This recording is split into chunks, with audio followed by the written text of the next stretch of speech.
ꯃꯌꯥꯝ ꯑꯩꯈꯣꯏꯁꯤꯒ ꯑꯩꯈꯣꯏ ꯂꯝꯕꯤ ꯐꯠꯇꯕꯁꯦ ꯁꯦꯝꯕ ꯍꯧꯔꯦ ꯑꯃꯨꯛ ꯂꯝꯕꯤꯁꯦ ꯀꯥꯏꯔꯨꯔꯕꯅꯤ ꯑꯗꯣ ꯃꯌꯥꯝ ꯑꯩ ꯍꯧꯖꯤꯛ ꯅꯨꯡꯁꯥꯁꯤꯒ ꯃꯥꯔꯀꯦꯠꯇ ꯆꯠꯂꯤ ꯑꯗꯨꯅ ꯑꯩ ꯚꯣꯏꯁ ꯑꯣꯚꯔ ꯇꯧꯅ ꯈꯔ ꯚꯤꯗꯤꯑꯣꯁꯦ ꯇꯧꯔꯦ ꯃꯃꯥꯡꯗ ꯑꯩꯈꯣꯏ ꯆꯦꯇꯣꯟꯒ ꯆꯦꯆꯧꯒ ꯆꯠꯂꯦ ꯑꯗꯨꯒ ꯑꯩꯒꯤ ꯃꯃꯥꯏꯒꯤ ꯁ꯭ꯄꯣꯠꯁꯦ ꯁꯤ ꯆꯠꯂꯨ ꯌꯥꯗ꯭ꯔꯦ ꯑꯩꯅ ꯍꯥꯀꯠꯆꯩ ꯍꯥꯏꯅ ꯈꯨꯖꯤꯟꯅ ꯈꯣꯠꯂꯨꯕꯗꯒꯤ ꯗꯣꯅꯤ ꯃꯌꯥꯝ ꯑꯗꯨꯒ ꯍꯧꯖꯤꯛ ꯑꯩꯈꯣꯏ ꯂꯝꯕꯤ ꯁꯦꯝꯃꯤꯕꯗꯣ ꯃꯦꯆꯤꯟꯁꯤꯒ ꯊꯝꯃꯤ ꯃꯣꯏ ꯀꯟꯅ ꯃꯁꯂꯥ ꯇꯣꯠꯂꯤ ꯍꯥꯏꯗꯤ ꯀꯩꯅꯣ ꯍꯥꯞꯅ ꯇꯧꯗ꯭ꯔꯅꯦ ꯑꯗꯨꯅ ꯑꯗ ꯕꯖꯥꯔ ꯌꯧꯔꯅꯤ ꯍꯧꯖꯤꯛ ꯑꯁꯤꯒ ꯂꯩꯔꯦ ꯕꯖꯥꯔ ꯌꯦꯡꯉꯨ ꯃꯌꯥꯝ ꯑꯩꯈꯣꯏ ꯒꯥꯔꯤꯗ ꯐꯝꯃꯦ ꯑꯩꯈꯣꯏ ꯄꯨꯝꯅꯃꯛ ꯍꯧꯖꯤꯛ ꯆꯠꯄꯒꯤ ꯄꯦꯁꯦꯟꯖꯔꯒꯤ ꯉꯥꯏꯔꯤ ꯑꯗꯨꯒ ꯑꯩꯈꯣꯏ ꯑꯍꯨꯝꯇꯅꯤ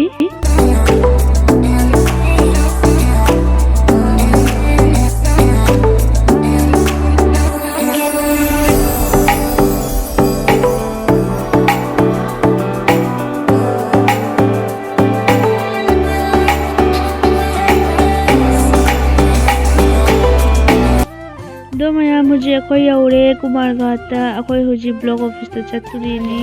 ꯕ꯭ꯂꯣꯛ ꯑꯣꯐꯤꯁꯇ ꯃꯌꯥꯝ Hi everyone, welcome back to my YouTube channel once again. So mayam ngasi ay taonda laini akhoi machimana ahum laini thabak magi che mai tamak thako ado hoji office ta lairi block office ta lairi chije manung changhi building mata se ka khalak pada ko nungsa khusa siga humanga biri biri ka me dugai mamai jam do gare ina hasina yango mayam haga jaba khotpagi ni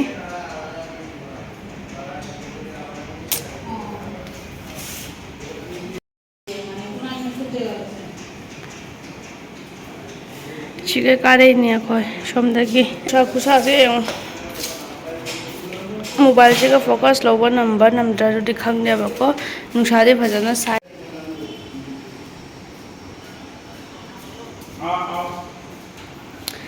hoji chiga akhoi se gi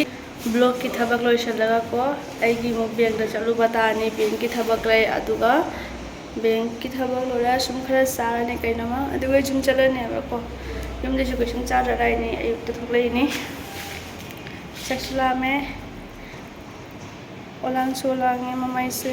sport tare do mayam ai bank da chalaga mu phangna rasi siga sum stop tarasi ware ngatang potha ki ge lakpagi lai se mayam phajadra yang si akhoi block akhoi gi area gi block office ni aba lai se kam phase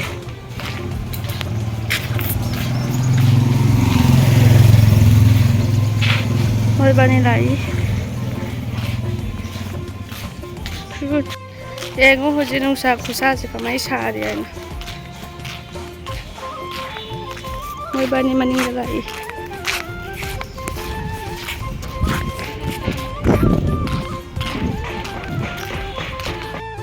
ego mayam je nungsa saba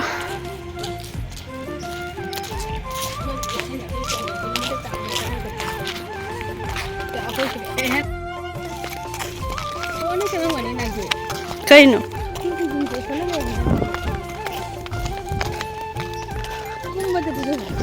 isingi kano doram gani ne do khoi ture ma panda laibada amukha buri oi ju manakta isingi machine laibada sini block somda suni siga moi bani siga ai chatli nusa se mayam chakla mana si dore ai mabuk se uru uru hore akhoi ji tom tom da tu khai akhoi ji tom tom su ade mayam ji akhoi bank cha chatli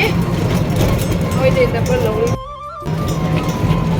siga lai mandir ne mama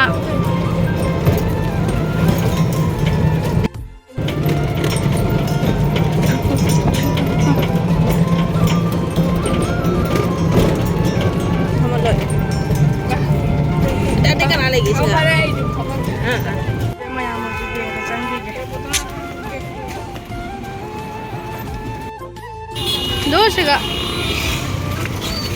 cha doi bo cha ro re nin cha do uska da doi ba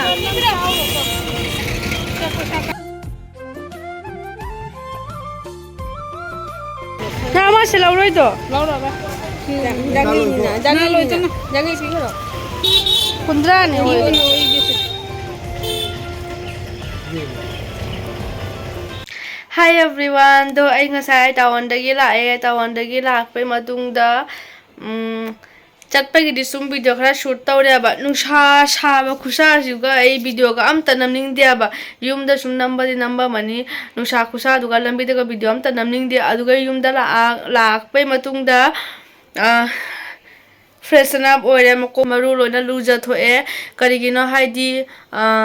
lengoi ke kangduna dul singduna masamdo phajana kenam tawraba isa se nungai tare aina ado ngatang hipe do mayam huji sanda oire numit tare video se haidi video se ngasi gi video se ai kari ni haina video se mi bai karim ta khangde ai isana khangde bai sum jum de gi sum pan thokwa ka sum content samninga leite haba da sum blog video na sem bani ko ado huji sanda gi ai si se delso na cha ni top roman hai se first time cha do ni aba ko ai punama noodles ti try to re punama hai di Korean noodle natra bida ko India gi punama noodles ti try to re duga ai asi se to de ba top roman se to dia ba lao chikala Injing do mayam ai huji top ramen noodles se sum ithon ta sa na be ne ba mukbang video ga sem do na te mayam sum ithon ta sum sa ki ge ko hauru gi ge nu chunu kaino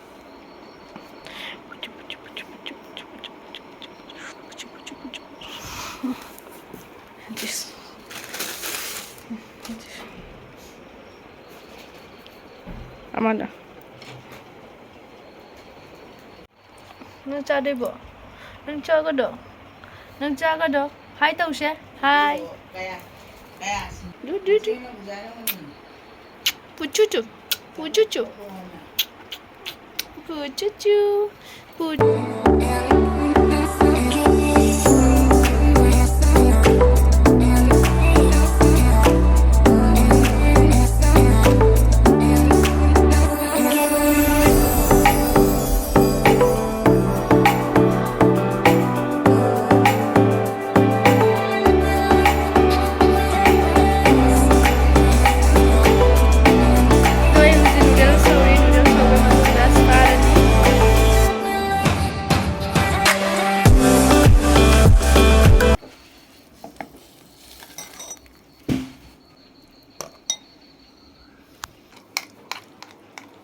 Mai khu se wa akare sana jenge mayam tangne jenge nang ai ga su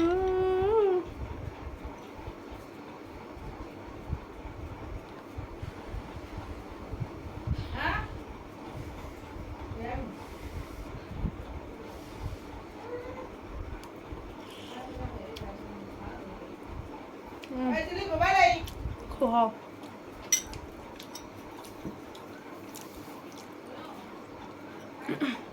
Do mayam ngasi gi video se siga sumlo sanjara ge koi noodles se sa gi ge sa le du video se jam sangani ai ko ba se lu bani na jum video se sang do khrani aduna si video se siga na si gi vlog video se siga sumlo sanjara ge next time vlog video hapagi hona jara ge ko nuti gi ado till then phajana bye bye